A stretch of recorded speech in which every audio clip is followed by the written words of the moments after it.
Hi everybody. Lecture number 3 में आप सभी का स्वागत है। इस वीडियो में हम बात करेंगे कॉमर्स के कुछ इम्पोर्टेंट पॉइंट्स के बारे में। तो चलिए देखते हैं वो इम्पोर्टेंट पॉइंट क्या सब है। तो सबसे पहला नंबर पॉइंट है डेफिनेशन ऑफ बुक कीपिंग, यानी पुस्तपालन का परिभाषा। तो अगर आपसे कोई पूछे जो पुस्तपालन क्या होता है, बुक कीपिंग क्या होता है, यानी बुक कीपिंग का डेफिनेशन क्या है, तो आप कहिएगा पुस्तपालन बुक कीपिंग वो पुस्तक होता है जिसमें व्यावसायिक सभी लेन देनों को लिखा जाता है।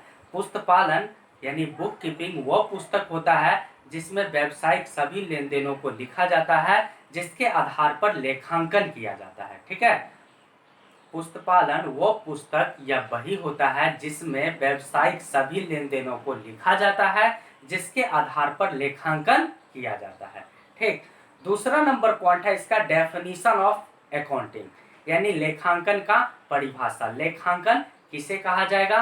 तो आपको अगर कोई पूछे जो लेखांकन का परिभाषा क्या है, लेखांकन किसे कहा जाएगा, तो आप कहिएगा लेखांकन व्यवसाय की भाषा है जिस भाषा में व्यावसायिक सभी लेन देनों का लेखा किया जाता है, जिसके आधार पर व्यवसाय के लाभ और हानि को प्राप्त किया जाता है और व्यवसाय की आर्थिक स्थिति की जानकारी मिलती है। ठीक है, लेखांकन व्यवसाय की भाषा होती है जिस भाषा में व्यावसायिक लेन देनों को लिखा जाता है, जिसके आधार पर व्यवसाय का लाभ या हानि प्राप्त होता है और व्यवसाय की आर्थिक स्थिति की जानकारी मिलती है। ठीक है, चलिए तीसरा नंबर पॉइंट है लेखांकन का उद्देश्य, ऑब्जेक्ट्स ऑफ अकाउंटिंग। ठीक है, लेखांकन का उद्देश्य, तो बिना उद्देश्य का कोई काम नहीं होता है। जब तक कुछ ना कुछ उद्देश्य ना हो तब तक कोई काम को नहीं किया जाता है। तो लेखांकन का भी अपना उद्देश्य होता है, जिस उद्देश्य को पूरा करने के लिए लेखांकन किया जाता है। तो इसका सबसे पहला उद्देश्य होता है सभी व्यावसायिक लेन देनों को लिखना। ठीक है, इसका सबसे पहला उद्देश्य होता है सभी व्यावसायिक लेन देनों को लिखना। ठीक है, इसका दूसरा उद्देश्य होता है व्यवसाय के लाभ या हानि को पता करना। व्यवसाय के लाभ या हानि को पता करना। इसका तीसरा उद्देश्य होता है व्यवसाय की आर्थिक स्थिति को पता करना। इसका तीसरा उद्देश्य होता है व्यवसाय की आर्थिक स्थिति को पता करना। इसका चौथा उद्देश्य होता है व्यवसाय की आर्थिक स्थिति की जानकारी उन सभी व्यक्तियों को देना जो कहीं ना कहीं व्यवसाय से जुड़े हुए हैं।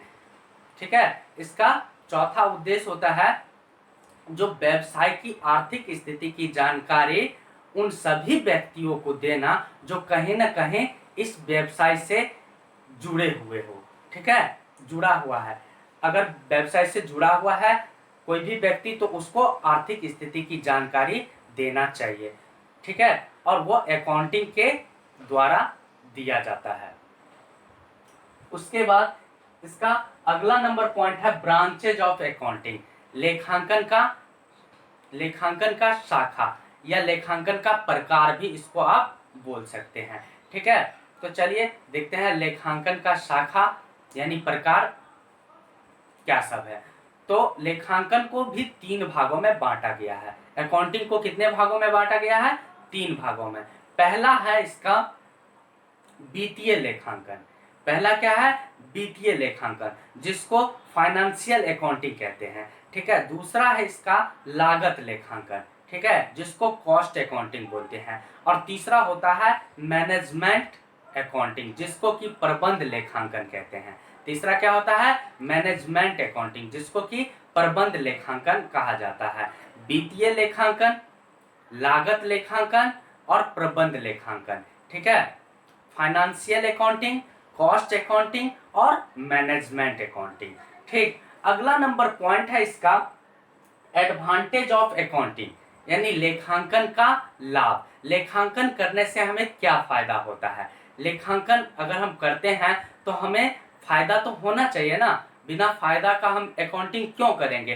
तो लेखांकन करने से भी बहुत फायदा होता है। अकाउंटिंग करने से अनेकों फायदा होता है, तो उसी में से कुछ फायदा हम आपको बताने जा रहे हैं जो अकाउंटिंग करने से हमें क्या फायदा होता है। तो सबसे पहला जो अकाउंटिंग करने से हमको फायदा होता है, किसी भी व्यवसाय का लाभ या हानि पता किया जाता है अकाउंटिंग करने से। ठीक है, किसी भी व्यवसाय के लाभ या हानि ज्ञात हो जाता है अकाउंटिंग करने से। दूसरा फायदा होता है, किसी भी व्यवसाय की आर्थिक स्थिति की जानकारी अकाउंटिंग करने से मिल जाती है। किसी भी व्यवसाय की आर्थिक स्थिति की जानकारी अकाउंटिंग करने से मिल जाती है। तीसरा फायदा होता है, ऋण लेने में हमें सुविधा होता है। ठीक है, अकाउंटिंग करने से हमें ऋण लेने में सुविधा होता है। लोन जब हम लेने जाते हैं तो अगर हम अकाउंटिंग करते हैं तो हमें आसानी से लोन प्रोवाइड कर दिया जाता है, यानी मिल जाता है। और अगर हम अकाउंटिंग नहीं करते हैं तो हमें आसानी से लोन नहीं मिलता है। ठीक, इसका अगला फायदा होता है, टैक्स देने में सुविधा होता है। अकाउंटिंग अगर हम करते हैं तो अकाउंटिंग के आधार पर ही हम टैक्स को पे करते हैं। तो अकाउंटिंग अगर करेंगे तो हम सही सही और उचित टैक्स पे करेंगे। अगर अकाउंटिंग नहीं करेंगे तो हम उचित टैक्स पे नहीं कर सकते हैं। तो इसीलिए इसका अनेकों फायदा होता है, जैसे लाभ को पता करना, वित्तीय जानकारी को पता करना, आर्थिक स्थिति व्यवसाय का क्या है उसको पता करना। ठीक है, ऋण लेने में सहायता करना। ठीक है, अकाउंटिंग करने से ऋण लेने में क्या होता है, सुविधा होता है। उसके बाद टैक्स पे करने में, टैक्स चुकाने में मदद मिलना। ठीक है, टैक्स चुकाने में क्या होना, मदद मिलना।